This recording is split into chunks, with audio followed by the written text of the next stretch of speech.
do, everybody? Welcome to Variety Conversation. I am Lady Walker.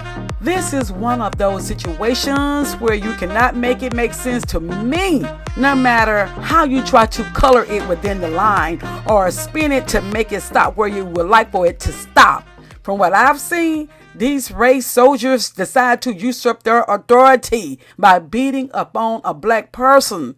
This time, it was a 28-year-old black woman, Rickia Young, who was beaten by a mob of Philly cops. According to reports, before 2 a.m. on Tuesday, Young left her home near Temple University in her sister's SUV to go pick up her nephew, who was with friends in West Philadelphia and needed a ride home. The situation happened hours after a black male, Walter Wallace Jr., was killed by police, and police were all over monitoring protests and responding to looting, including along 52nd Street. That's where Young, who tried to take her usual route home from West Philly, was at the wheel when she encountered a standoff between the officers at 52nd Street and the different protesters and whoever else was out there in confrontation with the police, according to Attorney Kevin Mincey, who is one of Young's attorneys. Police on 52nd Street ordered Young to turn back. She began backing up to make a K-turn. The officers then swarmed her car, Mincey said, using their batons to break the windows before opening the door and pulling Young from the vehicle. They struck Young and the teenage nephew before detaining her and holding the 2-year-old. Young had swelling on her face and body, a swollen trachea, and was bleeding. Mincey said officers told Young her son was going to be taken to a better place. What the heck? Taken to a better place? Young was placed in the back of a police vehicle with a juvenile who had a cell phone. Young used that person's phone to call her mother, who is the 2-year-old's grandmother. The grandmother went to 52nd Street and asked for her daughter and grandson, but he wasn't there. The grandmother eventually found the boy about 4 miles away near City Hall in the back of a police vehicle with officers in the front seat. The 2-year-old was in his car seat without his hearing aids and with broken glass charred in the car seat. They did not have the decency to remove that charred glass. Oh my. Young spent the night between police headquarters and Jefferson University Hospital, where she received treatment under officer supervision. Later, she was released with no charges filed. Get that? Spent the night in jail, but later she was released without any charges filed against her. Because those clowns knew, oh my word, they knew they were in the wrong. Young's purse, wallet, and her son's hearing aids were in the vehicle, which has not been located. That car, we assume, has been destroyed. We do not know where the car is. Police have not attempted to inform us where the car may be recovered, and that is according to Young's attorney, Mincey. Philadelphia Police Commissioner Danielle Outlaw told reporters Friday that an officer who struck the vehicle was placed on restricted duty during the internal affairs investigation. Okay, he was placed on restricted duty from striking the vehicle. Now, bear in mind, she didn't say anything about the young lady being beat, okay? That began after a reporter asked her about a viral video filmed from a rooftop that captured officers hitting Young. The Philadelphia Inquirer spoke to witnesses, including a resident who filmed the video. And I am so thankful that they had that video. Oh, I'm so glad that the person on that rooftop was able to capture. Otherwise, them clowns would have lied much like they normally do.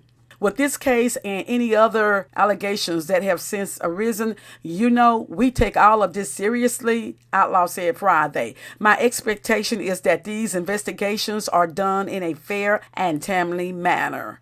Yes, providing that they don't try to edit it in a way where you can't actually tell what happened. But hey, that's A-okay because we have this viral video that was filmed from the rooftop. And we also have witnesses who also had film.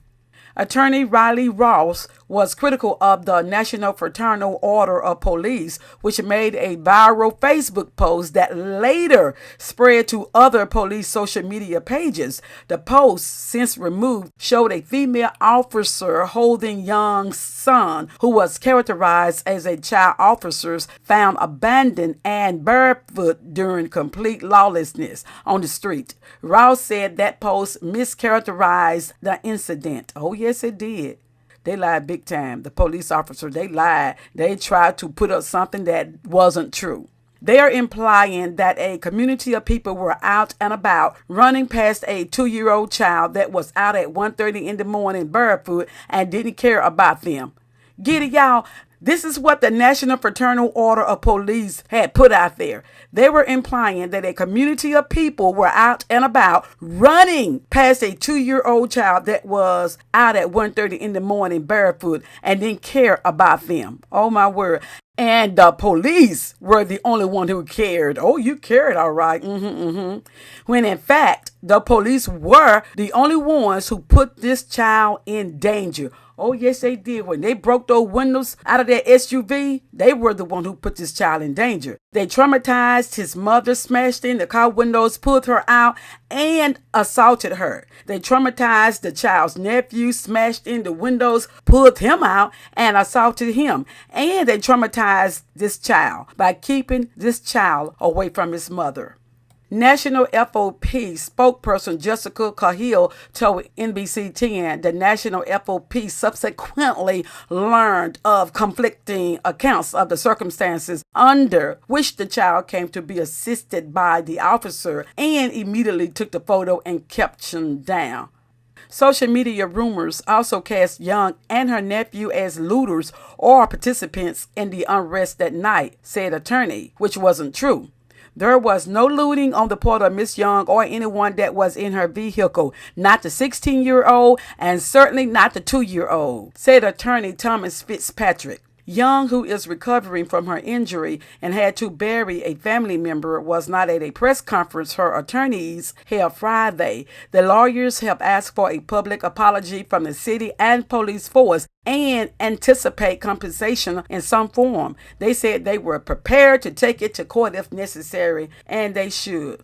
Like so they should, especially after terrorizing this young lady, her nephew, and her baby. The attorney says, we fully expect that there would be some kind of compensation paid to this family. However, what's important for us all to understand is that as citizens of Philadelphia and citizens of a community, we cannot stand by idly and watch people be victimized and beaten by the police. Ain't that the doggone truth? We have to stand up and we have to say enough is enough. Who the hell do they think they are? We are not going to let this continue. Exactly. The sad part is that we, the citizen, we rely on the police to do their due diligence without beating and terrorizing the citizen. But instead, a multitude of black citizens who are innocent get brutalized by the police. And the truth be, there are some black police officers who are just as guilty as their white counterparts. These officers will spin a different narrative than what really happened. They lie like a friggin' rug through their teeth. They make up lies that conflict with the truth. They fix it where the innocent party is seen as the guilty party. And if it wasn't for the video footage showing what really happened, they would be believed and get away with their wrongdoings. And even if there is video footage showing where they were committing brutality, they still may get away with it. I pray that their wrongdoing, their evil behavior, their brutality will continue to be exposed and that they will be disciplined harshly as they harshly brutalize the blacks they encounter. Looking at the video brings tears to my eyes. It pisses me off. I refuse to be numb to seeing this brutality rendered to innocent people. You have to see it for yourself to see how brutal it was. There is no justification for this kind of mob lynching from those who are sworn in to serve and protect. To Hades with these bloodthirsty, rotten, and corrupt to the core race soldiers animals. That's what they are. They are in such a position of power that they lack the ability to exercise self-control, which means they have no doggone business in that position of power anyway. Also, somehow in the midst of all the bashing of the SUV's window with their batons, the 2-year-old baby boy ended up with a knot on his head. And not to mention that they beat and terrorized the 16-year-old. Enough said. Anyway, if you like this channel, go ahead and subscribe, like, and comment. And also hit the notification bell so that you can be notified when I upload a new video. Also, feel free to share your perspective on said topic. And in the meantime, beloveds, y'all come back to visit me when you can. Okey-doke. Ta-ta.